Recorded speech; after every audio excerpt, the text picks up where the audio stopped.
దేవుని పరిశుద్ధ నామానికి మహిమ కలుగును గాక. దేవుడు నన్ను ప్రేమించి అనుగ్రహించినటువంటి శ్రేష్టమైన సమయాన్ని బట్టి దేవునికి మహిమ చెల్లిస్తున్నాను. అలాగే నన్ను ప్రేమించి నాకు ఇట్టి అవకాశాన్ని మరి అనుగ్రహించినటువంటి దైవజనులు శ్యామయ్య గారికి, అలాగే దైవజనురాలు పాశ్రమ గారికి హృదయపూర్వక వందనాలు తెలియజేస్తున్నాను. కూడి వచ్చిన మీ అందరికీ కూడా ప్రభు అయినటువంటి యేసుక్రీస్తు నామములో శుభాభివందనాలు తెలియజేస్తున్నాను. మనము చదువుకున్నటువంటి లేఖన భాగం మత్తయి సువార్త 6వ అధ్యాయం 16వ వచనం నుండి 18వ వచనం వరకు మనం చదువుకున్నాం. ఈ లేఖన భాగాన్ని మరొకసారి మనం చదువుకుందాం. మీరు ఉపవాసం చేయనప్పుడు వేషధారుల వలె దుఃఖముఖలై ఉండకుడి. తాము ఉపవాసం చేయుచున్నట్లు మనుష్యులకు కనబడవలనని వారు తమ ముఖములను వికారం చేసుకొందరు. వారు తమ ఫలము పొంది ఉన్నారని నిశ్చయముగా మీతో చెప్పుచున్నాను. ఉపవాసం చేయనప్పుడు మనుష్యులకు కనబడవలనని కాక రహస్యమందున్న నీ తండ్రికి కనబడవలనని నీ ఉపవాసం చేయనప్పుడు నీ తల అంటుకొని నీ ముఖము కడుక్కొనము. అప్పుడు రహస్యమందు చూచుచున్న నీ తండ్రి నీకు ప్రతిఫలమిచ్చును. ఈ సమయంలో తల వంచుదాం, చిన్న ప్రార్థన చేద్దాం. ప్రభు సహాయం కోరి ప్రార్థన చేసుకుందాం. ప్రేమ కలిగిన మా తండ్రి, దయగలిగిన మా రక్షకుడానికి స్తోత్రాలు. నాయన, ఈ సమయంలో మీరు మాకు ఇచ్చినటువంటి మంచి సమయం కొరకే మీకు వందనాలు చెల్లిస్తున్నాం. నాయన, గడిచిన కొన్ని దినాలుగా ఈ ఉపవాస కూడికలు ఈ మై హోప్ వర్షిప్ చర్చ్ ద్వారా మీరు జరిగిస్తున్న విధానం కొరకు వందనాలు చెల్లిస్తున్నాం. ఈ దినం మరి అల్పుడనైనా నేను నీ పక్షముగా నిలవబడుతుంటుండగా నన్ను మీ సిలువ చాటును మరుగుపరుచుకొని మీరు మాట్లాడండి. మా హృదయాలను ఎరిగిన దేవుడవు మీరే మాతో మాట్లాడండి. చదువుబడినటువంటి లేఖన భాగాన్ని మా వినికిడిలో ఆశీర్వాదకరంగా మాకు విరిచి వడ్డించమని, మహిమ ఘనత ప్రభావాలు మీరు ఒక్కరే పొందమని యేసయ్య పరిశుద్ధ నామములోనే ప్రార్థన చేసి వేడుకొనుచున్నాం పరమ తండ్రి, ఆమేన్. దేవునికి స్తోత్రం. మనం చదువుకున్నటువంటి లేఖన భాగంలో ఉపవాసం యొక్క ప్రాముఖ్యతను మనం చూస్తున్నాం. పరిశుద్ధ బైబిల్ గ్రంథంలో మనం గమనిస్తే ఉపవాసం చాలామంది చేశారు. ఉపవాసం చేయమని ఎవరు చెప్పారు అంటే, ఎవరు చెప్పారంటారు? మనుషులు ఎవరు చెప్పలేదు, ప్రభువే చెప్పారు.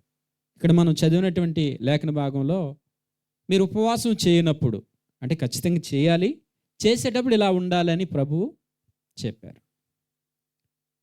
ఉపవాసం చాలా విధాలు ఉన్నాయి. కొంతమంది ఒక పూట ఉంటారు, కొంతమంది ఒక రోజు ఉంటారు, కొంతమంది 3 రోజులు ఉంటారు, కొంతమంది 5 రోజులు ఉన్నవాళ్ళు, 7 రోజులు ఉన్నవాళ్ళు, కొంతమంది 10 రోజులు ఉంటారు, కొంతమంది 21 రోజు ఉంటారు, కొంతమంది 40 రోజులు ఉంటారు. రకరకాల విధానాల్లో ఉపవాసాలు చేస్తారు. అయితే ఉపవాసం చేసేటప్పుడు ఆ చేసే విధానం, ఏ విధంగా ఉపవాసం చేస్తే దేవుడు ఇష్టపడతాడు, ఏ విధంగా చేయకూడదు అనేది బైబిల్లో మనం చూస్తాం. చాలాసార్లు ఉపవాసం చేసే విధానం తెలియక మనం కడుపులు మార్చుకొని మరి దేవుని దగ్గర నుండి సమాధానం రాక ఇన్ని రోజులు ఉపవాసం ఉండి ప్రార్థన చేశానే, ఏ ఫలము రాలేదని నిరాశపడే వాళ్ళు లేకపోలేదు. అయితే ఈరోజు మనం చదివినటువంటి లేఖన భాగంలో ప్రభువు చెప్తున్నారు, మీరు ఉపవాసం చేయనప్పుడు వేషధారుల వలె దుఃఖముఖులుగా ఉండవద్దు. ఉపవాసం చేయనప్పుడు చాలామంది తమ ముఖములు వికారం చేసుకుంటారు. అంటే చాలాసార్లు ఉపవాసం ఉంటారు, ఉపవాసం ఉండి నీరసంగా వారు ముఖాలు వేలబెట్టుకుంటారు, వాళ్ళ దగ్గరికి వీళ్ళ దగ్గరికి వెళ్ళి నీరసం కనబడతారు. వాళ్ళు అడుగుతారు, ఏంటి అంత నీరసంగా ఉన్నావంటే, ఉపవాసం, ఉదయం నుండి అసలు ఏం తినలేదు అని చెప్తారు. చిరాగ్గా ఉంటారు. అలాంటప్పుడు వాళ్ళు ఏమనుకుంటారంటే, ఉపవాసమా, అమ్మో చాలా భక్తిపరురాలు అమ్మ అని అనుకుంటారు. గమనించండి, ప్రభు చెప్పారు, మీరు ఉపవాసం చేసేటప్పుడు మనుష్యులకు కనబడాలని చేయకూడదు. చాలామంది ఉపవాసం ఎందుకు చేస్తారంటే, మనుషులు చూడాలి, నేను చాలా భక్తి గల వ్యక్తినని అనుకోవాలి. కానీ బైబిల్ దాంతో ఏకీభవించటం లేదు. మీ ఉపవాసం చేసేటప్పుడు మనుషులకు కాక రహస్యమందున్న చూచి తండ్రికి కనబడాలని మీరు ఉపవాసం చేయాలని ప్రభువు చెప్పారు. దేవునికి స్తోత్రం. చాలామంది, మా పిన్ని గారు ఉపవాసం, అంటే ఆవిడ అంజురాలు, ఉపవాసం చేస్తున్నాను అని అన్నారు. మరి ఏంటి పిన్ని ఉపవాసం చేస్తున్నావు కదా, ఏం తీసుకున్నావంటే, ఏం లేదు నాన్న, మరి అన్నం తినకూడదు అంటే మరి ఏం తీసుకున్నారు? 4 ఇడ్లీ తిన్నాను, గ్లాసులు పాలు తాగాను. మరి అంతేనా పిన్ని, ఇంకేం తింటా అంటే, మరి వండాను కదా మూలలో పెట్టాను, సో అది మధ్యాహ్నం తింటాను, ఇక సాయంత్రం వరకు ఏం ముట్టుకోనను. అంటే అలాంటి ఉపవాసం ఎన్ని రోజులైనా మనం చేయొచ్చు. ఏసన్న గారి దగ్గరికి ఒక అతను వచ్చి, అయ్యగారు నేను ఉపవాసం ఉన్నానండి, 13 రోజుల నుండి ఉపవాసం ఉన్నానండి అన్నారు. అవునా, మంచిది, మరి ఉపవాసం ఉన్నప్పుడు ఏదైనా తీసుకుంటున్నామంటే, ఏం లేదు అయ్యగారు, మరి 4 చక్కెరకేళి అరటిపళ్ళు తింటున్నాను, మరి బాదం పప్పు, పిస్తా, కొన్ని డ్రై ఫ్రూట్స్ తీసుకుంటున్నాను. అంతేనా అంటే, సాయంకాలం ఒక 4 చపాతీ తింటున్నానండి, అంతేనండి అంటే ఆయన చెప్పారట, ఇలాంటి ఉపవాసం అయితే నా జీవితాంతం చేస్తాను అన్నారట. కనుక ఈ విధమైన ఉపవాసం కాదు, ఈ విధమైన ఉపవాసం ప్రభువు కోరటం లేదు, మనుష్యులు చూడాలన్నది కాదు. అసలు ఉపవాసం అంటే ప్రార్థన కొరకు భోజనాన్ని ఉపేక్షించడమే ఉపవాసం అనేది. దేవునితో మనం ఏకాంతంగా గడపడానికి, ఆయనతో మనం మన హృదయం విప్పి, మనస్సు విప్పి మాట్లాడుకోవడానికి ఉపవాసం అనేది దేవుడు లేఖనాల్లో ఏర్పాటు చేశాడు. మోషేతో దేవుడు అంటున్నాడు, రేపు నీవు పెందల కడనే లేచి నాతో కూడా ఉండడానికి నువ్వు సీనాయి పర్వతం మీదకి రమ్మన్నాడు. దేవునికి స్తోత్రం. మోషే ఉదయాన్నే లేచి ఆ సీనాయి కొండ మీదకి వెళ్ళిపోయాడు. 40 దినాలు దేవునితో ఉండిపోయాడు, దేవునితో మాట్లాడాడు, ప్రార్థన చేశాడు. 40 రోజున మోషే ఆ సీనాయి కొండ మీద నుండి కిందకి దిగుతూ ఉంటే మోషే ముఖం ప్రకాశిస్తుందట. మోషే ముఖాన్ని ఇశ్రాయేలు నేరుగా చూడలేక దుప్పట్లు ముసుగు వేసుకొని చూశారట. దేవునికి స్తోత్రం.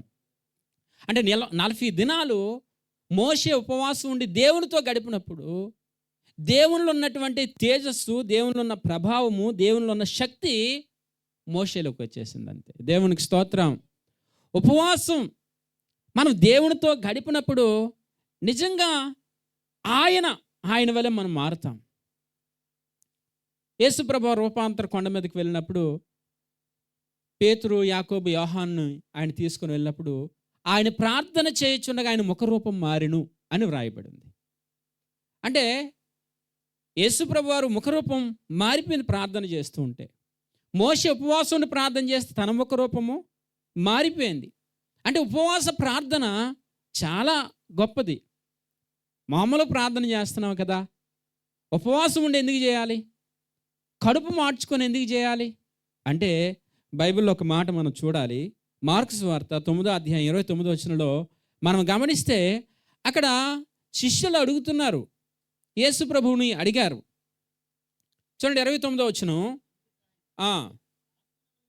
ప్రార్థన వలనే కానీ మరి దేని వలనైనను ఈ విధమైనది వదిలిపోవట అసాధ్యమని వారితో చెప్పాను. ఇక్కడ శిష్యులు ప్రభువుని అడుగుతున్నారు. ఆడ జరిగిన సంగతి ఏంటంటే, ఒక తండ్రికి ఒక్కగానొక కుమారుడు ఉన్నాడు. ఆ చిన్న బిడ్డకి దెయ్యం పట్టేసి తరచుగా నీళ్ళ దగ్గరికి వెళ్ళినప్పుడు మూర్ఛ వచ్చేసి ఆ నీటిలో పడిపోయేలాగా చేస్తున్నాడు. ఎక్కడైనా మంట దగ్గర, అగ్ని దగ్గర కూర్చుంటే మోర్చ వచ్చేసి ఆ నీటిలో ఆ యొక్క అగ్నిలో పడి చంపేయాలని, నాశనం చేయాలని చూస్తుంది ఆ దెయ్యం. శిష్యుల దగ్గరికి ఆ తండ్రి తీసుకొచ్చి, నా కుమారుడికి పట్టిన దెయ్యాన్ని మీరు వెళ్ళగొట్టండి అన్నారు. శిష్యులు ప్రార్థన చేశారు కానీ దెయ్యం పోలేదు. అప్పుడు యేసుప్రభు వారు శిష్యులు చూసి గద్దించారు, మీరు విశ్వాసం లేని మూర్ఖతరం వర్లారా, ఎంతకాలం మీతో కూడా ఉండి మిమ్మల్ని సహిస్తానని గద్దించి ఆ యొక్క చిన్నవాని తండ్రిని చూస్తే ఆ తండ్రి అంటున్నాడు, ప్రభువా, నా యొక్క కుమారుడికి బాల్యం నుండి దెయ్యం పట్టేసింది, తరచుగా నీళ్ళలోను అగ్నిలోని అతను పడదొర నాశనం చేయాలని చూస్తుంది, నీ వలన ఏమైనా అయితే నాకు సహాయం చేయి అని ప్రభు అంటే, ఆ యొక్క చిన్నవాని తండ్రి ప్రభుతో అంటే, ప్రభు అన్నాడు, నమ్ముటి నీ వలనైతే నమ్మువానికి సమస్తము సాధ్యం అన్నారు. అప్పుడు ఆయన ఏమన్నాడంటే, నేను నమ్ముచున్నాను, నాకు అపనమ్మకం ఉండకుండా సహాయం చేయి అని ఆయన అన్నారు. మరి తను ప్రభు దగ్గరికి తీసుకొని వస్తే ప్రభు ఆ వ్యక్తులున్న ఆ వ్యక్తికి, ఆ చిన్న బిడ్డకు పట్టిన దెయ్యం అంటే చెవిటి మోగ దెయ్యం. అంటే ఎంత గట్టిగా అరిచినా వినబడదు, ఎంత కొట్టినా మాట్లాడదు. చెవిటి మోగదెయ్యం.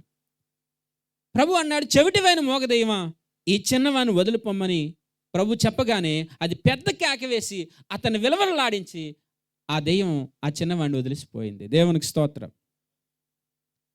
ఆ చిన్నవాడు తర్వాత ప్రభు అతను లేపాడు, ఆ తండ్రికి అప్పగించాడు. ఆ తండ్రి బిడ్డని తీసుకొని వెళ్ళిపోయారు. ఇప్పుడు యేసుప్రభు వారు శిష్యులు ఏకాంతంగా ఒక ప్రాంతంలో కూర్చున్నారు. అప్పుడు శిష్యులు ప్రభు దగ్గరకు వచ్చి అడుగుతున్నారు, ప్రభువా, మేము ప్రార్థన చేస్తే చాలా దెయ్యాలు పోయాయి, మరి ఈ దెయ్యం కూడా పోగొట్టడానికి మేము ప్రార్థన చేస్తాం, ఎందుకు ఆ దెయ్యం మేము ప్రార్థన చేసినప్పుడు పోలేదు అని ప్రభువుని అడిగాడు. అప్పుడు ప్రభు అన్నారు, ఈ విధమైనది పోవాలంటే ప్రార్థన వలనే, అంటే కింద పుట్టినట్లు ఉపవాస ప్రార్థన వలనే కానీ మరి దేని వలనైనా ఈ విధమైనది వదిలిపోవుట అసాధ్యం అన్నారు. అంటే మామూలుగా ప్రార్థన చేస్తే కొన్ని సమస్యలు పరిష్కారం అవుతాయి, కానీ కొన్ని ప్రార్థనలకు, కొన్ని విషయాల కొరకై ఉపవాస ప్రార్థనే అవసరం. దేవునికి స్తోత్రం. ఉపవాస ప్రార్థన మామూలు ప్రార్థన కంటే చాలా శక్తివంతమైంది అని ఈ లేఖన భాగం ద్వారా మనం తెలుసుకుంటున్నాం. కనుక ఉపవాసం ఉండాలి, ఉపవాసం ఉండి ప్రార్థన చేయాలి. ఉపవాసం ఉండి ప్రార్థన చేస్తే చాలా ప్రయోజనాలు ఉన్నాయి. లేఖనాల్లో ఉపవాసం ఉండి ప్రార్థన చేస్తున్న వాళ్ళు చాలామంది ఉన్నారు. కొన్ని విషయాలు మీ ముందుకు తీసుకొచ్చి నేను ముగించేస్తాను. పరిశుద్ధ బైబిల్ గ్రంథంలో మనం గమనిస్తే ఒకసారి తీయండి, 2వ దినవృత్తాంతము గ్రంథము 20వ అధ్యాయం. దినవృత్తాంతము 2వ గ్రంథము 20వ అధ్యాయం. అక్కడ మనం గమనిస్తే 20వ అధ్యాయం మొదటి నుండి మనం గమనిస్తే, ఇది అయిన తర్వాత మోయాబీలు, అమ్మోనీయులు, మోయనులు కొందరు దండెత్తి యెహోషాపాతు మీదకి, అంతలో కొందరు వచ్చి సముద్రపు ఆవల నుండి, సిరియనుల తట్టు నుండి గొప్ప సైన్యం ఒకటి మన మీదకి వచ్చుచున్నది, చిత్తగించము అని వారు ఎక్కడున్నారో చెప్తున్నారు. అయితే ఈ సంగతి విన్న తర్వాత యెహోషాపాతుకు చెప్తున్నారయ్యా, 3 ప్రక్కల నుండి 3 దేశాల నుండి శత్రు సమూహాలు వస్తున్నారు, ఇంకో పక్కేమో సముద్రం, అటుపక్క నుండి కూడా వేరే వాళ్ళు వస్తున్నారు అని యూదా ప్రజలకు రాజు అయినటువంటి యెహోషాపాతు చెప్తుంటే యెహోషాపాతుకి చాలా భయం వేసింది. భయం వేసి నలుపక్కల నుండి శత్రువులు వస్తున్నారు, తప్పించుకోవడానికి ఏ మార్గము కూడా లేదు, వీళ్ళేమో సైన్యం 1,00,000 మంది, 4 ప్రక్కల నుండి వచ్చినటువంటి ఆ సైన్యము 20 లక్షల మంది. ఆ శత్రువుల మీద జయం పొందడం అసాధ్యం. వారితో యుద్ధమాడి వారి మీద విజయం సాధించడం అనేది అసాధ్యమైన సంగతి అన్న సంగతి యెహోషాపాతు గ్రహించి వెంటనే ఏం చేశాడు చూడండి, 3వ వచనం. అందుకు యెహోషాపాతు భయపడి యెహోవా యొద్ద విచారించుటకు మనస్సు నిలుపుకొని యూదా యందంతటా ఉపవాస దినము ఆచరించవలనని చాటింపగా. చాలు, దేవునికి స్తోత్రం. యెహోషాపాతుకు భయం వేసింది. ఈ నలుపక్కల నుండి వచ్చినటువంటి శత్రువులతో యుద్ధం చేయడానికి అవకాశం లేదు.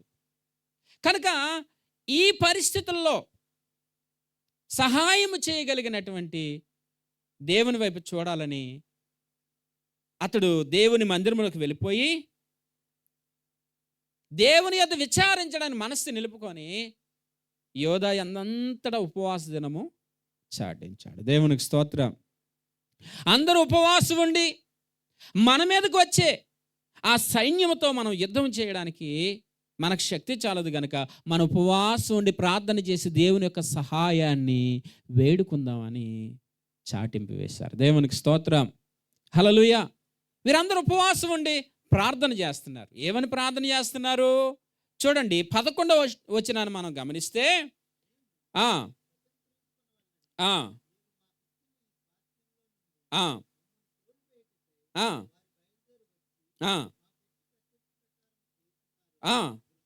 ఆ మా దేవా, నీవు వారికి తీర్పు తీర్చవా? మా మీదకి వచ్చి గొప్ప సైన్యముతో యుద్ధము చేయుటకు మాకు శక్తి చాలదు. ఏమి చేయుటకును మాకు తోచదు. నీవే మాకు దిక్కని ప్రార్థన చేశాను. దేవునికి స్తోత్రం. హల్లెలూయా.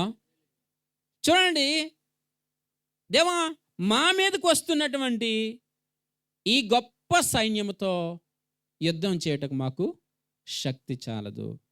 అసలు ఏం చేయాలో మాకు తోచటం లేదు.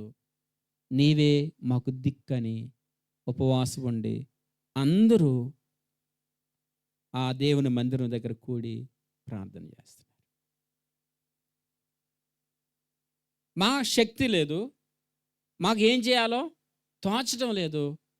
నీవే ఏదైనా చేయాలి ప్రభువా. మన జీవితాల్లో దేవుడు ఎప్పుడు మనకు సహాయం చేస్తాడు, దేవుడు ఎప్పుడు మన పక్షముగా నిలవబడతాడంటే మనం ఆయన సన్నిధికి వచ్చి నీవే మాకు దిక్కు, ఈ పరిస్థితుల్లో ఏం చేయాలో మాకు తోచటం లేదు అని మనం చేతులు ఎత్తేసి ప్రభువు మీద మనం ఆనుకుంటే ప్రభువు మనకు సహాయం చేస్తాడు. దేవునికి స్తోత్రం. హల్లెలూయా. మనం గమనిస్తే 15వ వచనాన్ని మనం గమనిస్తే, యోధావారులారా, యెరూషలేము కాపురస్తులారా, యెహోషాపాతు రాజా, మీరందరూ ఆలకించుడి. యెహోవా సెలవిచ్చినదేమనగా, ఈ గొప్ప సైన్యమునకు మీరు భయపడకుడి, జడికుడి. ఈ యుద్ధం మీరు కాదు, దేవుడే జరిగించును. దేవునికి స్తోత్రం. వాళ్ళు భయపడ్డారు, వారు ఉపవాసం ఉన్నారు.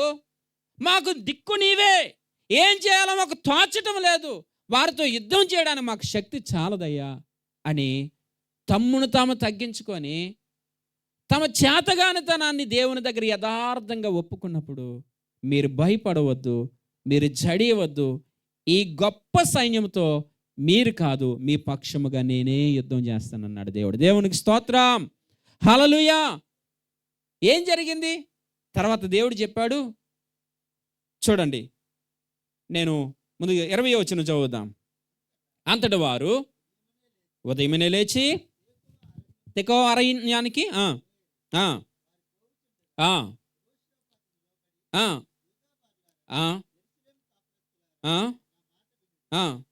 మీ దేవుడైన యెహోవాను నమ్ముకొనుడి, అప్పుడు మీరు స్థిరపరచబడుదురు,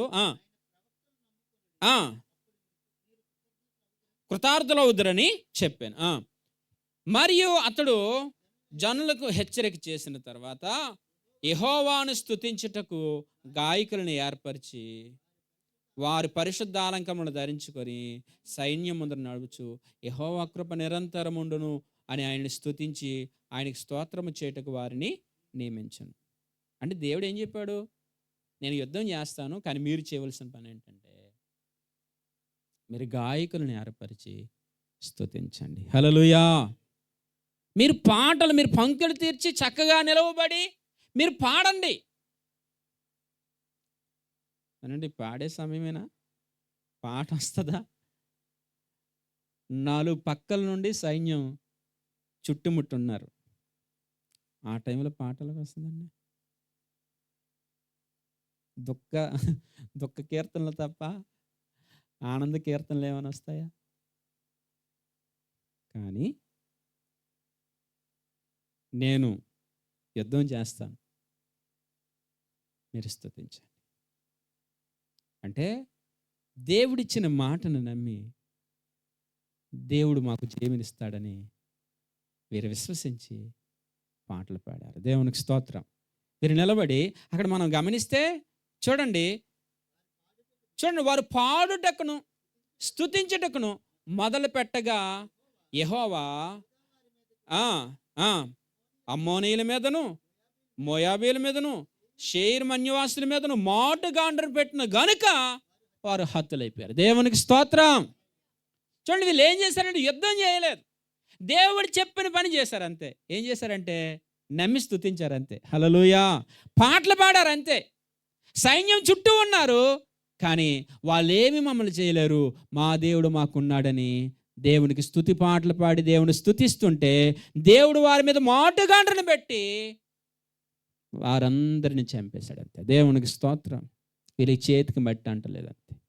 మన జీవితాల్లో ఇలాంటి భయానకమైన పరిస్థితులు మన మీదకి కూడా వస్తాయి. కొన్నిసార్లు ఎటుపక్క చూసినా ఏ అవకాశం ఉండదు, అన్ని నష్టాలే జరుగుతూ ఉంటాయి. ఎటు చూసినా భయానకమైన పరిస్థితులు కనబడుతూ ఉంటాయి. శారీరక బలహీనతలు, ఆర్థిక ఇబ్బందులు, కుటుంబ సమస్యలు, ఎటు చూసినా ఎటు పక్క నుండి కూడా ఏ సహాయం వచ్చే పరిస్థితులు ఉండవు. అలాంటి పరిస్థితుల్లో ఈరోజు చాలామంది ఏం చేస్తున్నారంటే మరణాన్ని కోరుకుంటున్నారు, మరణాన్ని ఎంచుకుంటున్నారు. చనిపోవడమే తప్ప వేరే ఆస్కారం లేదని చాలామంది చనిపోతున్నారు.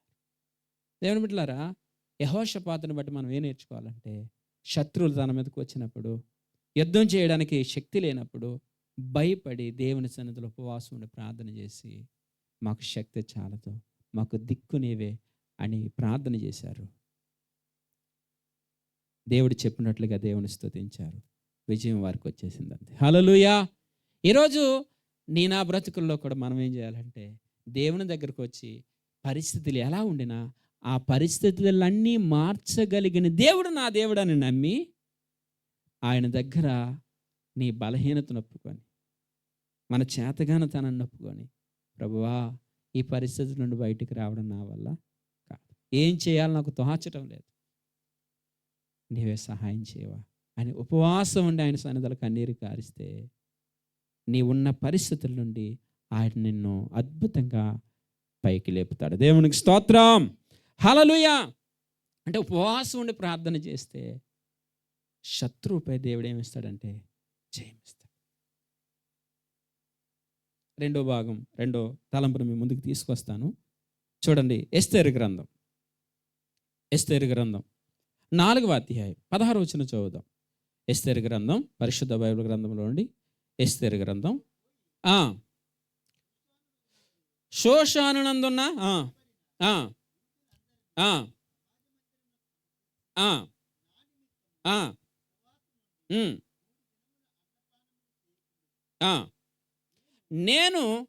నేనును నా పనికత్తెలను కూడా ఉపవాసముందుము, ప్రవేశించుట న్యాయ వ్యతిరేక్తముగానున్నను, నేను రాజునొద్దకు ప్రవేశించదును, నేను నశించదును అని ఎస్తేరు. ఏం జరిగింది ఇక్కడ? ఇక్కడ జరిగిన సంగతి ఏంటంటే, అహష్వేరోస్ కాలంలో 127 సంస్థానములకు అహష్వేరోస్ రాజుగా చక్రవర్తిగా ఉన్నాడు. ఆ కాలంలో అతని దగ్గర ఒక మంత్రి ఉన్నాడు. ఆ మంత్రిని రాజు హెచ్చించాడు. అతని పేరు హామాన్. అక్కడ ఉన్న అధిపతులందరికంటే అతన్ని హెచ్చించి రాజు ఒక ప్రకటన చేశారు. ఇక్కడ ఉన్న వాళ్ళందరూ కూడా హామానికి మోకాలేసి తలలు వంచి అతనికి నమస్కారం చేయండి అని చెప్పారు. అందరూ కూడా అలా చేశారు. హామాను అలా వస్తుంటే అందరూ తలలు వంచి మోకాలేసి తలలు వంచి ఆయనకి దండాలు పెడుతున్నారు. అయితే అక్కడ ఒక ద్వారపాలకుడు ఉన్నాడు. అతని పేరు మొర్దెకై. అతడు ఇతనికి నమస్కారం చేయలేదు, ఇతని ఎదుట మోకాలు వేయలేదు, అలాగే ఉన్నాడు. అతను చూస్తూ అలాగే ఉన్నాడు. ఉంటే ఇదేంటి, అందరూ నాకు నా ఎదుట మోకాలేసి నాకు నమస్కారం చేస్తున్నారు, ఇతడేంటి ఇలా చేస్తున్నాడు అని చెప్పి అతని మీద కోపగించుకున్నాడు. అక్కడున్న ఈ మొర్దెకైకి పరిచయమైన వారు, తనతో పాటు పనిచేస్తున్న వారు, మొర్దెకై నువ్వేం చేస్తున్నావు? హామాను మంచోడు కాదు, అసలు చాలా క్రూరుడు అతడు. నువ్వు అతను దగ్గర వంగకుండా, మోకాలేయకుండా, నమస్కారం చేయకుండా నువ్వు అలా ఉంటున్నావేంటి అంటే, నేను యూదుడును, నేను ఆ పని చేయలేను. మనం బ్రతకాలంటే చేయాలి అని అంటే, ఏదైనా పర్లేదు నేను చేయలేను. ఇక ఆ తర్వాత ఆ సంగతి హామానికి చెప్పారు. ఒకసారి చదువుదాం మాటలు, మనకి అర్థం అవడానికి. ఒకసారి చూడండి, 3వ అధ్యాయం 4వ వచనం చదువుదాం. 4వది. ఈ ప్రకారం వారు ప్రతిదినము అతనితో చెప్పుచు వచ్చినను అతడు వారి మాట చెవిన పెట్టకపోయాను గనుక స్థిరపడునో లేదో చూతము అని యాలి అనగా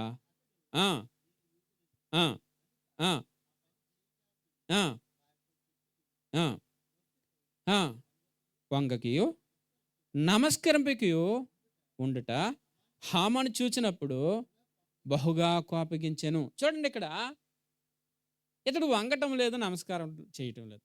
అలాగంటే అధికారులు అంటే హామాన్ అంటే గౌరవం లేదా? మొర్దెకై కంటే గౌరవమే. నిర్గమకాండం 20వ అధ్యాయం తీయొద్దు, మొదటి వచనం మనం చూస్తాం. నేను తప్ప వేరొక దేవుడు మీకుండకూడదు. పైన ఆకాశం అందే కానీ, కింద భూమి అందే కానీ, భూమి క్రింద ఉన్న నేల అందే కానీ దేని రూపమునైనను విగ్రహమునైనా మీరు చేసుకొనకూడదు, దానికి సాగిలా పడకూడదు. మొదటి ఆజ్ఞే దేవుడు చెప్పారు. కనుక మీరంటే నాకు ఎంతో గౌరవం, ఆయన అంటే నాకు ఎంతో గౌరవం. కానీ అతని ఎదుట నేను మోకాలు వేయలేను, అతని దగ్గర నేను తల వంచలేను అని చెప్తే, నా దగ్గర తల వంచవా?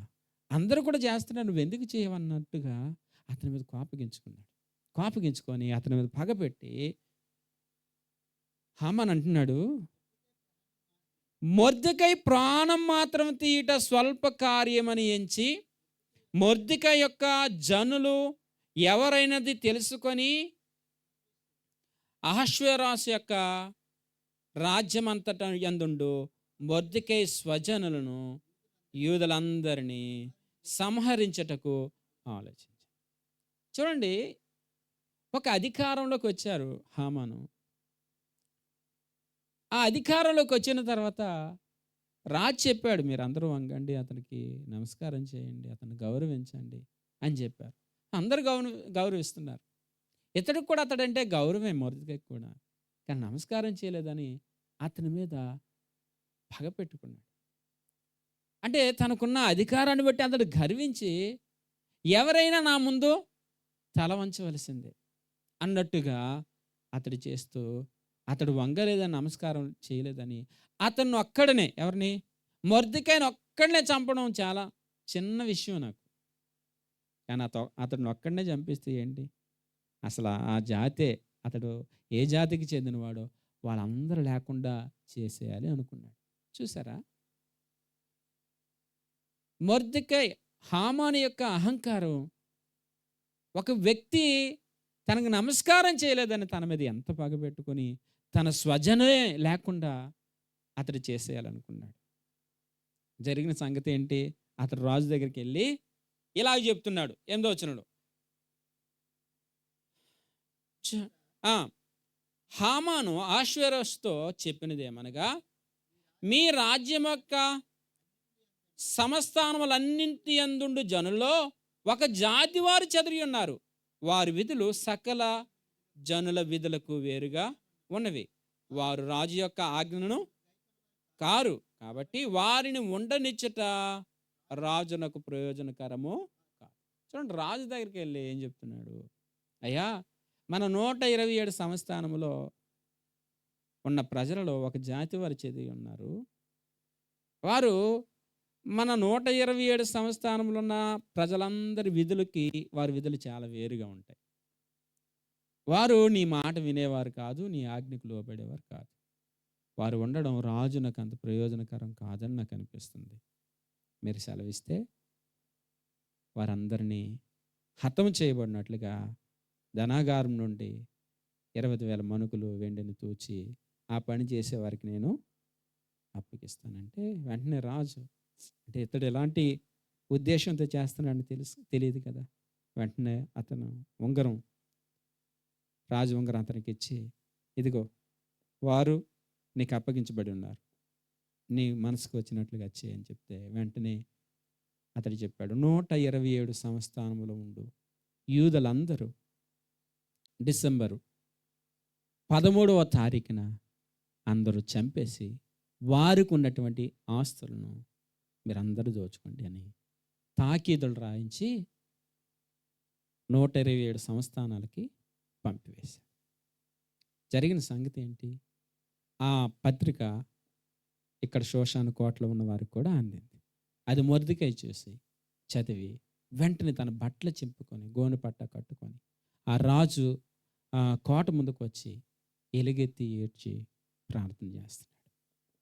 యూదులందరూ కూడా ఉపవాసం ఉండి కన్నీళ్ళు విడిచి ప్రార్థన చేస్తున్నారు. ఈ సంగతి రాణిగా ఉండినటువంటి ఎస్తేరుకు తెలిసింది. అమ్మా, మీ పిన తండ్రి మొర్దెకై అక్కడ గోనె పట్ట కట్టుకొని బూడిద పోసుకొని ఏడుస్తున్నాడు అని అంటే వెంటనే ఆవిడ ఏం చేసింది? జరిగిన సంగతి ఆమెకు తెలియక ఆవిడ కొన్ని బట్టలు ఇచ్చి, ఇది పట్టుకెళ్ళి ఆయనకిచ్చి ఆ బట్టలు వేసుకొని ఇంటికి వెళ్ళమని చెప్పండి అని అంటే ఎవరి చేత పంపించారో ఆ వ్యక్తి అంటున్నాడు, అమ్మా, యూదులందరికీ ఒక మరణ శాసనాన్ని విధించారు. నువ్వు రాజకోటలో ఉన్నంత మాత్రాన నువ్వు తప్పించుకుంటావని అనుకోవద్దు. ఒకవేళ ఈ సమయాన్ని బట్టే నువ్వు అక్కడికి వెళ్ళావేమో, ఒకవేళ నువ్వు ఈ సమయంలో నువ్వు ఏం చేయకుండా, అంటే ఏం చెప్పాడంటే నువ్వు రాజు దగ్గరికి వెళ్ళి ఈ విషయం మాట్లాడు. ఒకవేళ నువ్వు మాట్లాడకుండా నువ్వు మౌనంగా ఉంటే యూదులకు సహాయమును విడుదల వేరొక స్థలం నుండి వస్తుంది, కానీ నీవు నీ తండ్రి ఇంటి వారు నశించడం మాత్రం ఖాయం అని ఎస్తేరుకి కబురు పంపించాడు. ఎస్తేరు ఆ మాట విని ఇదిగో తన పినతండ్రితో చెప్తున్నా, షోషాను కోటనందున కనబడిన యూదులందరినీ సమాజ మందిరానికి తీసుకొచ్చి నా నిమిత్తం 3 దినాలు మీరు ఉపవాసం ఉండి ప్రార్థన చేయండి. నేను నా పనికత్తెలతో ఇక్కడ ఉపవాసం ఉండి ప్రార్థన చేస్తాను. అంటే రాజు పిలవకుండా ఎవరు కూడా రాజు దగ్గరికి వెళ్ళకూడదు. రాణి అయినా, మంత్రి అయినా, ఇంకెవరైనా పిలవకుండా వెళ్ళకూడదు. అప్పటికి ఎస్తేరు పిలువబడి నెల అవుతుందట. రాజు ఎస్తేరుని పిలిచి నెల అవుతుంది. పిలవకుండా ఆయన దగ్గరికి నేను వెళ్ళకూడదు. ఒకవేళ వెళ్ళానా, ఆయన చూసిన తర్వాత ఆయన చేతిలో ఉన్న రాజదండం నా వైపు చూపిస్తే దాన్ని కొనపట్టుకుంటే నేను బ్రతుకుతాను. ఒకవేళ ఆ రాజదండం ఎత్తకపోతే ఆయన నన్ను చంపేస్తాడు. అది ఆ దినాల్లో ఉన్న రూల్. అది కనుక ప్రవేశించడం, ఆయన పిలవకుండా వెళ్ళడం న్యాయ వ్యతిరేకమైన చర్య. అది ఒకవేళ ఆ సమయంలో ఒకవేళ ఆయన నన్ను చూసి ఒకవేళ ఆయన రాజదండం కానీ నా వైపు చూపించకపోతే నేను చంపబడతాను. ఆయన మీరేం చేయాలంటే నా నిమిత్తం మీరందరూ ఉపవాసం ఉండి ప్రార్థన చేయండి. నేను నా పనికెత్తులతో ఇక్కడ ఉపవాసం ఉండి ప్రార్థన చేస్తాను. ప్రవేశించడం న్యాయ వ్యతిరేకంగా అయినా నేను రాజు దగ్గరికి వెళ్తాను. నేను నశించుతాను, కానీ నేను వెళ్ళి ఆయనతో మాట్లాడడానికి ఆయన దగ్గరికి వెళ్తానని మొదట ఉపవాసం ఉండి ప్రార్థన చేసింది ఆవిడ. దేవునికి స్తోత్రం. అంటే ఎస్తేరు ఆమె గ్రహించిన సంగతి ఏంటంటే, మామూలుగా ఈ సమయంలో ప్రార్థన చేస్తావుతూ ఒక శాసనమే పుట్టించారు. 127 సంస్థానములు ఉన్న యూదులందరూ కూడా చంపబడాలని శాసనం పుట్టించారు. కనుక ఆ మరణ శాసనం నుండి తప్పించబడడానికి రాజుతో మాట్లాడడానికి వెళ్ళాలి. ఒకవేళ రాజు నా ఎడల దయ చూపించాలంటే ముందు రాజులకు రాజు, ప్రభువులకు ప్రభు అయినటువంటి ప్రభు దగ్గర నేను ఉపవాసం ప్రార్థన చేయాలని తీర్మానం చేసుకుంది. దేవునికి స్తోత్రం. అంటే ఉపవాస ప్రార్థన యొక్క ప్రాముఖ్యతను ఆవిడ గుర్తించింది. అలాగ ఉపవాసం ప్రార్థన చేసి తర్వాత 3వ రోజున ఆవిడ లేచి సిద్ధపడి రాజు దగ్గరికి వెళ్ళి నిలబడింది. ఆమెను చూడగానే రాజుకు ఆమె పట్ల దయ పుట్టింది. వెంటనే తన బంగారు దండమును చూపిస్తే వెళ్ళి ఆమె కొనపట్టుకుంది. ఎస్తేరు, నీకేం కావాలి? రాజ్యంలో సగం మట్టుకైనా నేను నీకు ఇస్తానంటే, అయ్యా అవేమొద్దు, మీరు నేను రేపు సిద్ధపరిచిన విందుకు మీరును మీతో పాటు హామానును తీసుకొని రండి, అంతే చాలు. అంతేనా? వస్తాం. వచ్చారు, మరుసటి రోజు వచ్చారు, భోజనం చేశారు. చేసి ఆ రోజు భోజనం చేసిన తర్వాత రాజు అడిగాడు, నీకేంటమ్మా, నీ కోరిక ఏంటి చెప్పు అంటే, ఏం లేదండి, ఈ రోజులాగే రేపు కూడా రండి. సరే వస్తాం. ఈలోపు ఆ విందుకి ఎవరిని పిలవకుండా హామాన్ ఒక్కరే పిలిచారు కదా రాజుతో పాటు. చాలా సంతోషిస్తూ వస్తూ ఉంటే ఆ కోట దగ్గర, కోట గుమ్మం దగ్గర మొర్దెకై నిలబడి ఉన్నాడు. నిలబడి ఉంటే ఆ సంతోషం అంతా ఎగిరిపోయింది. ఏంటి నాయన, అందరూ వంగుతున్నారు, ఈడెవడు నాకు అసలు నా ముందు అంచడం లేదు, తల అంచడం లేదు అని చెప్పి కోపంతో ఇంటికి వెళ్ళిపోయి తన భార్య స్నేహితులతో చెప్తున్నారు, ఈరోజు రాణి అని ఎస్తేరు నన్ను రాజుని మాత్రమే విందుకు పిలిచింది, ఆ విందులో పాల్గొని వస్తున్నాను. అయితే రాజు గుమ్మం దగ్గర ఆ మొర్దెకైని అలాగ నేను చూసినంత కాలం ఈ పదవి వల్ల నాకు ఏ విధమైన సంతోషం ఉండదు అంటే, వాళ్ళు ఏమన్నారంటే, అది మీకెంత పనండి, రాజుతో మాట్లాడి చంపించండి, ఆయన గురించి మన ఇంటి దగ్గరే స్థలం ఉంది కదా, 50 మూరల ఉరుకంబాన్ని తీయించండి, ఈ రాత్రి వెళ్ళి మాట్లాడండి అని చంపేసి రేపు సంతోషంగా వెళ్ళి రెండో రోజు విందును మీరు ఆరగించుతారన్నాడు. వెంటనే రాత్రికి రాత్రే 50 మూరల ఉరుకంబాన్ని తవ్వించేసి దాన్ని రెడీ చేశాడు. ఈలోపు ఆ రాత్రి రాజుకి నిద్ర పట్టలేదు. రాజుకి నిద్ర పట్టకపోతే అక్కడ ఉన్న వాళ్ళందరినీ రాజ్యపు గ్రంథాన్ని తీసుకొచ్చి చదవండి అని అంటే, చదువుతుంటే అందులో ఒక సంగతి ఉంది. కొద్ది రోజుల క్రితం ఇద్దరు నపుంసకులు రాజుని చంపాలని అనుకుని ఆలోచన చేస్తూ ఉంటే ఆ సంగతి మొర్దెకై విని రాజుకి తెలియజేశాడు. రాజు దాన్ని ఎంక్వైరీ చేస్తే అది నిజమనిపిస్తే వాళ్ళిద్దరిని చంపించాడు అని చదువుతున్నారు.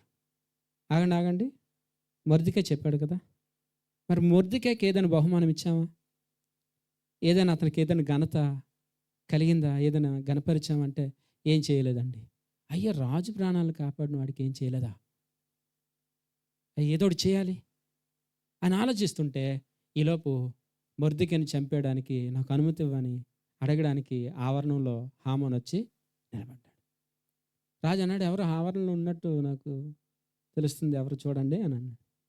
వెళ్ళి చూసేసరికి, అయ్యా హామాన్ అండి, మంత్రి గారు ఉన్నారంటే పిలవండి అని ఇస్తే వెంటనే పిలిచారు. హామాను వచ్చాడు. హామాను, రాజు ఎవరినైనా గణపరచాలనుకుంటే ఏ విధంగా గణపరిస్తే బాగుంటుంది అంటావు అని అడిగాడు. అప్పుడు హామాను అనుకున్నాడు, నన్ను తప్ప రాజుగారు ఎవరిని గణపరుస్తారు, నన్ను తప్ప ఎవరిని గణపరుస్తారు అని చెప్పి తన మనసులో ఉన్న ఆశ అంతా, ఏ లేదు రాజా, రాజు ధరించుకున్నాం ఆ అంగీని ధరించుకొని రాజు తల మీద పెట్టుకునే కిరీటం పెట్టి, రాజు ప్రతిరోజు వాడే గుర్రం మీద ఎక్కించి, రాజు అధిపతులైన వాళ్ళు రాజు గణపరచని అపేక్షించు వానికి ఈ విధంగా చేయబడును అని ఒకడు ముందు ప్రకటన చేస్తా ఉంటే ఆ గుర్రం మీద ఉన్న ఆ వ్యక్తి ఎలా సంతోషిస్తూ ఉంటాడండి. ఓకే, చాలా బాగుంది. కనుక వెంటనే నువ్వు ఆలస్యం చేయకుండా ఆ ద్వారపాలకుడైన మొర్దెకైకి వెండి చేయి అన్నాడు. ఏంటి నాకు అనుకున్నాను, రివర్స్ అయిపోయింది ఏంటి, అంటూ రాజు ఏమన్నాడంటే, నువ్వు చెప్పిన వాటిలో ఏది కూడా తక్కువ కాకూడదు అన్నాడు. ఒకవేళ లేకపోతే ఏమనేవాడు? రాజు వస్త్రాలు వద్దు కానీ కిరీటం కూడా వద్దు, గుర్రం కూడా వద్దు, మామూలుగా చేసేద్దాం అనేవాడేమో. కానీ రాజు ఏమన్నాడంటే, నువ్వు చెప్పిన వాటిలో ఏది తక్కువ కాకూడదు హామాను, అన్ని మొర్దెకైకి చేయి అంటే మొత్తం ఆయన దగ్గరుండి ఆ రాజవస్త్రాన్ని ధరింపజేసి తల మీద కిరీటం పెట్టి గుర్రం ఎక్కించి రాజు ఎవరిని గణపరచాలనుకుంటే ఇలాగ గణపరుస్తాడు హో అని ముందు ప్రకటన చేశాడట. ప్రకటన చేసి ఊరంతా తిప్పి తీసుకొస్తే మొర్దెకై అయ్యా మీకు వందనాలు అని చెప్పి వెళ్ళి మళ్ళా ఆ ద్వారపాలకుడికి అక్కడ నిలబడ్డాడు. ఈయన ఏం చేశాడు చూసారా? ఈయన అతడు ఇదంతా చేసిన తర్వాత అతడు ముసుగేసుకొని దుఃఖంతో ఇంటికి వెళ్ళాడటండి. ఎవరు? హామాన్. జీర్ణించుకోలేకపోయాడు. అంటే ఎవరినైతే హతం చేయాలనుకున్నాడో, ఎవరినైతే లేకుండా చేయాలని మాట్లాడి వెళ్ళాడో అతని నోటితోనే పొగిడి అతని ముందు చాటిస్తూ ఘనపరిచాడు. దేవునికి స్తోత్రం. దేవుని వాక్యంలో ఎలా రాయబడింది? నీ ప్రవర్తన యెహోవాకు ప్రీతికరమగునప్పుడు ఆయన నీ శత్రువులను మిత్రులుగా మారుస్తాడు, నీ శత్రువుల ఎదుట నీకు భోజనమును సిద్ధపరుస్తాడు. ఇప్పుడు శత్రువు హతం చేయాలనుకున్నాడు, కానీ దేవుని ఉద్దేశం వేరు. దేవునికి స్తోత్రం. మొర్దెకై భక్తి, మొర్దెకై విశ్వాసం, మొర్దెకై దేవుని యొక్క చట్టానికి సంపూర్ణంగా విధేయుడై ఉండడం దేవుడు చూశాడు. హల్లెలూయా. ఇతనికి వంగలేదని హామాను పగబెట్టాడు, కానీ నాకు లోబడి ఆ పని చేయకుండా నిలవబడ్డాడని దేవుడు మొర్దెకైని గణపరచాలనుకున్నాడు. అంతే. దేవునికి స్తోత్రం. అందుకొరకే రాజుని నిద్ర లేకుండా చేసి ఏ శత్రువు అయితే హతం చేయాలనుకున్నాడో ఆ శత్రువే అతను గణపరిచేలాగా దేవుడు చేశాడు. దేవునికి స్తోత్రం. దేవుని ఉద్దేశాలు వేరు, దేవుని యొక్క ఆలోచనలు వేరు. జరిగిన సంగతి మరుసటి రోజు మరలా వెళ్ళాడు. ఇంటికి వెళ్ళిన తర్వాత మరలా ఏడుస్తున్నాడు, బాధపడుతున్నాడు. అప్పుడు తన భార్య అన్నది, ఏ వ్యక్తి ద్వారా నీకు అధికార నష్టం కలుగుతుందో, ఒకవేళ ఆ మొర్దెకై యూదుడైతే అతడి మీద నీకు జయము రాదు, ఆవశ్యకముగా నీవు చెడిపోదు అని చెప్పారు. దేవునికి స్తోత్రం. అండ్ నువ్వు ఎవరి మీద అయితే నీకు అధికార నష్టం ఎవరి ద్వారా కలుగుతుందో, ఒకవేళ అతడు యూదుడైతే అతడి మీద నీకు జయము రావడం అసాధ్యం. అతని మూలంగా నువ్వు అవశ్యంగా ఖచ్చితంగా చెడిపోతావు. జాగ్రత్త. జరిగిన సంగతి మరుసటి రోజు విందుకి వెళ్ళారు. విందు అయిన తర్వాత రాజు అడిగారు ఎస్తేర్ని, అమ్మా ఏం కావాలి నీకంటే, అప్పుడు అంది, అమ్మబడ్డానికి, చంపబడ్డానికి, నాశనం చేయబడ్డానికి మేము అమ్మబడ్డాం కనుక మా మూలంగా ఒకవేళ మీకు ఎందుకంటే ఇబ్బంది అని అంటే, అప్పుడు రాజు అన్నాడు, మిమ్మల్ని చంపడానికి, మిమ్మల్ని నాశనం చేయడానికి ఈ కార్యాన్ని పూనుకున్నవాడు ఎవడు అని అంటే, ఎస్తేర్ అన్నది, ఆ కార్యాన్ని పూనుకున్నవాడు ఈ దుష్టుడైన హామానే అని చెప్పగానే వెంటనే రాజు కోపం వచ్చేసింది. అలాగా ఆ యొక్క తోటలోకి అలాగే వెళ్ళాడు. వెళ్ళేసరికి ఇతడు చాలా భయపడిపోయి, అమ్మ నా పని అయిపోయినట్టుంది, ఈరోజు నేను చచ్చిపోయేలాగా ఉన్నానని, అమ్మ రాణిగారు నాతో తప్పును క్షమించి, అమ్మ నేను ఇక ఏం చేయనమ్మా అని ఆమె కాళ్ళ మీద పడితే, ఆ వనం నుండి తిరిగి వచ్చిన రాజు ఆ మంచం మీద కాళ్ళ మీద పడి ఉండడం చూసి, నా ముందే నా భార్యను బలవంతం చేస్తావా, ఈయన్ని తీసుకెళ్ళి చంపేయండి అన్నాడు. హామాన్ని తీసుకెళ్ళి చంపేయండి అంటే వెంటనే సైనికులు వచ్చి ఆయన మీద ముసుగేస్తే అక్కడ పక్కన ఉన్నాడు అన్నాడు, ఏమండి మరణం నుండి మిమ్మల్ని తప్పించిన మొర్దెకై ఉన్నాడు కదండి, అతన్ని చంపడానికి వాళ్ళ ఇంటి దగ్గర 50 మూరలు ఉరికంబాన్ని తవ్వించాడండి అన్న. దాని మీద అటు నూరు తీసేయండి అన్నారు. దేవునికి స్తోత్రం. ఏమండి ఎవరు తీసిన గోతులో వాళ్ళే పడ్డారు. మొత్తానికి హామాను చంపబడ్డాడు. జరిగిన సంగతి ఏంటి? తర్వాత హామాను ఇంటిని మొర్దెకైకి ఎస్తేరుకి రాజు ఇచ్చాడు. తర్వాత హామాను పదవిని మొర్దెకైకి రాజు ఇచ్చాడు. ఏం చేయాలి? అయ్యా, ఆ శాసనాన్ని రద్దుపరచండి అంటే అది మాదిరి యొక్క పార్శికుల యొక్క అది స్థిరపరచబడిన చట్టం. ఏ మనుషుడు దాన్ని రద్దుపరచాలట? ఎతికో ఉంగరం మీకు ఎలా చేయాలనిపిస్తే అలా చేయండి అంటే నమ్మండి, డిసెంబరు 13వ తారీఖున 127 సంస్థానములు ఉన్న యూదులందరూ చంపబడాలని శాసనం పుట్టించారు. అదే దినమందు యూదులను చంపాలని ఎదురు చూస్తున్నటువంటి శత్రువులందరినీ కూడా యూదులు చంపాలి అని మరొక శాసనం పుట్టించారు. హల్లెలూయా. ఆ దినము యూదులందరూ కూడా వారి శత్రువులను చంపేశారు. షోషాను కోటలో 500 మంది చంపబడ్డారు. 127 సంస్థానములు ఉన్న 7,500 మంది చంపబడ్డారు. అంతేకాదు హామాను యొక్క 10 మంది కుమారులు కూడా ఉరి తీయబడ్డారు. మొత్తానికి యూదులు భూమి మీద లేకుండా 127 సంస్థానములో లేకుండా చేయాలనుకున్నటువంటి వారందరూ కూడా చంపబడ్డారు. యూదులు క్షేమంగా బయటపడ్డారు. దేవునికి స్తోత్రం. హల్లెలూయా. ఈ కార్యం అంతా జరగడానికి ఏంటి కారణం అంటే వారు ఉపవాసం ఉండి ప్రార్థన చేశారు. ఉపవాసం ఉండి ప్రార్థన చేస్తే అందరూ కూడా చంపబడ్డారు, వీరు బ్రతికింపబడ్డారు. దేవునికి స్తోత్రం. నేను ముగించేస్తాను. వారు ప్రార్థన చేస్తేనే యూదులను చంపడానికి వచ్చినటువంటి అందరినీ దేవుడు వారికి అప్పగించాడు. మనం ఈ నెల 18, 19, 20 తారీఖుల్లో మనం మీటింగులు ఏర్పాటు చేసుకుని దాని కొరకు మనం ఉపవాసం ఉండి ప్రార్థన చేస్తాం.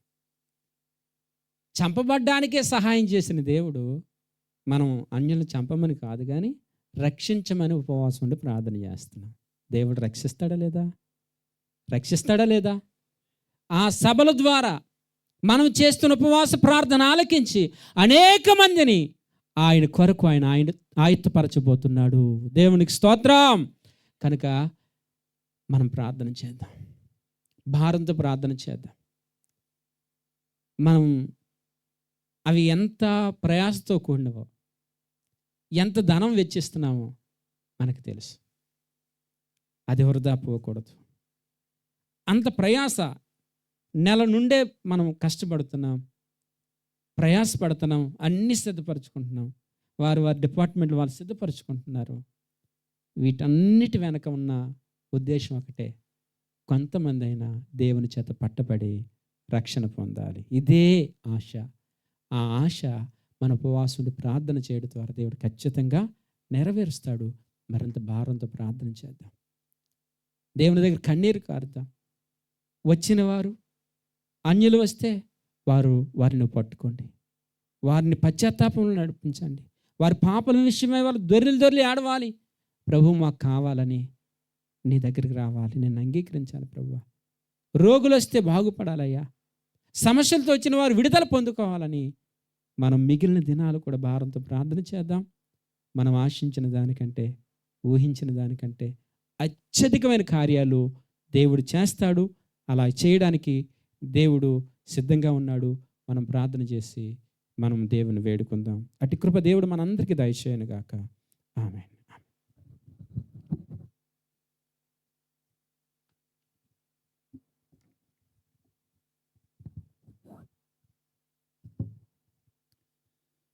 Praise lord. హల్లెలూయా, హల్లెలూయా.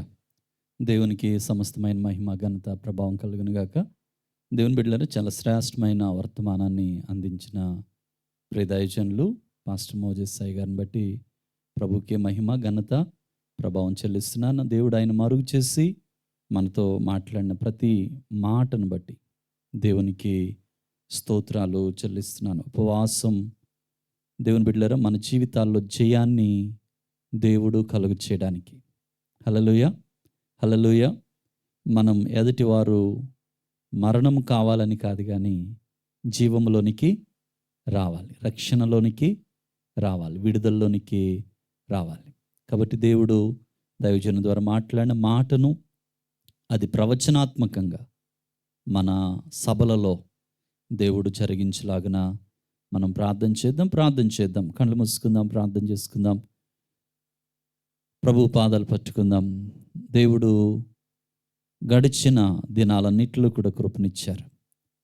ఈరోజు ఉదయకాల సమయంలో జరిగిన ప్రార్థనలో, అలాగే రాత్రికాల సమయంలో జరిగిన ప్రార్థనలో దేవుడు మన పక్షమై ఆయనే మనల్ని దర్శించిన విధానాన్ని బట్టి దేవాది దేవునికి వందనాలు తెలియజేసుకుందాం. వాతావరణాన్ని దేవుడు తన అధికారంలో పెట్టుకోవాలి. దేవుడు ప్రతి అవసరతను తీర్చాలి. దేవుడు రాబోతున్న దైవజనులను బహుబలముగా వాడుకోవాలి. క్వైర్గా నిలువబడుతున్న బిడ్డలను వాడుకోవాలి. ఇన్స్ట్రుమెంట్ ప్లే చేసే వారి మీద పరిశుద్ధ సన్నిధి ఉంచాలి. సౌండ్ సిస్టమ్ ఆపరేట్ చేయబోతున్న బ్రదర్ మీద తన ఆత్మను ఉంచాలి. లైటింగ్, సౌండ్ సిస్టమ్, అన్ని పరిస్థితుల్లో ప్రభు తన కృపనివ్వాలి. ఏ పని ఎవరు చేసినా అది మనుషులకు కనబడేదైనా కనబడదైనా, ఎవరు ఏ బాధ్యతలో ఉన్నా వారి మీద దేవుని సన్నిధి ఉండాలి. ప్రార్థన చేద్దాం. పరిశుద్ధుడు అయిన మా తండ్రి, మహిమ కలిగిన మా గొప్ప దేవ, యేసయ్యా నీ పాదాలకు వందనాలు. దేవాని సావుకు నిలువ పెట్టుకుని ప్రభు నీవు మాట్లాడిన ప్రతి మాట కొరకు నీకు వందనాలు చెల్లించుకుంటున్నాను ప్రభా. ఉపవాసము మా జీవితాల్లో ఎందుకొరకో దేవా, ఏ కార్యాలు మేము పొందుకోవడం కొరకో దేవా, మరొక పర్యాయం మీరు మాతో మీరు మాట్లాడారు అయ్యా. ఉపవాసం ద్వారా మాకు రూపం మార్చబడాలయ్యా. అయ్యా మీ తేజస్సును చూడాలి దేవా. ఇదిగోతున్న లోక సంబంధమైన వాటిని కాదు అయ్యా, ఆత్మ సంబంధమైన అనుభవాల్లో నీకు నడిపించబడాలి. మోషే నీ దగ్గరికి రావడానికి ఇష్టపడ్డాడు అయ్యా, నిన్ను చూడడానికి ఇష్టపడ్డాడు, నీ స్వరం వినడానికి ఇష్టపడ్డాడు. 40 దినాలు ఏ మాత్రము ప్రభా తన శరీరంలో ఆహారం లేదు, పానీయం లేదు దేవా, నిన్ను మాత్రమే చూచాడు అయ్యా. నీలో ఆనందిస్తే నేను అటువంటి గొప్ప కృపను నివిస్తావు ప్రభా దేవా. అటువంటి అనుభవంలోనికి అయ్యా మా ముఖ రూపం మార్చబడే అనుభవంలోనికి అయ్యా, మా మీదకి నీ తేజస్సును నీ ప్రభావాన్ని పొందుకునే అనుభవంలోనికి అయ్యా మేము రావడానికి సహాయం చేయండి. నేను ఇదిగోతున్న కొన్ని బంధకాలు తెంచాలి అంటే అయ్యా ఇదిగోతున్న ఉపవాసం వల్లే అని మీరు మాట్లాడుతూ ఉన్నారు. అనేక మంది బంధకాల్లో ఉన్నారు ప్రభువా, వారి బంధకాలు తెంచబడాలి దేవా, కట్లు తెంపబడాలి, నేను చీకటి కోటలు కూల్చబడాలి దేవా, నీ కార్యాలు జరగాలయ్యా. అయ్యా నీకు వందనాలు. నేను ఏ శాసనం మా మీదకి వచ్చినా అయ్యా, ఏ శత్రువు మా మీద గురి కలిగినా అయ్యా, శత్రువు ఎదుట నువ్వు భోజనము సిద్ధపరచగలిగిన దేవుడు అయ్యా. ఆ శత్రువు ద్వారానే ఘనపరుచుకునే దేవుడు దేవా. ఇదిగోతున్న మొర్దెకై, ఎస్తేరు ఉపవాసం ఉండి ప్రార్థన చేశారయ్యా.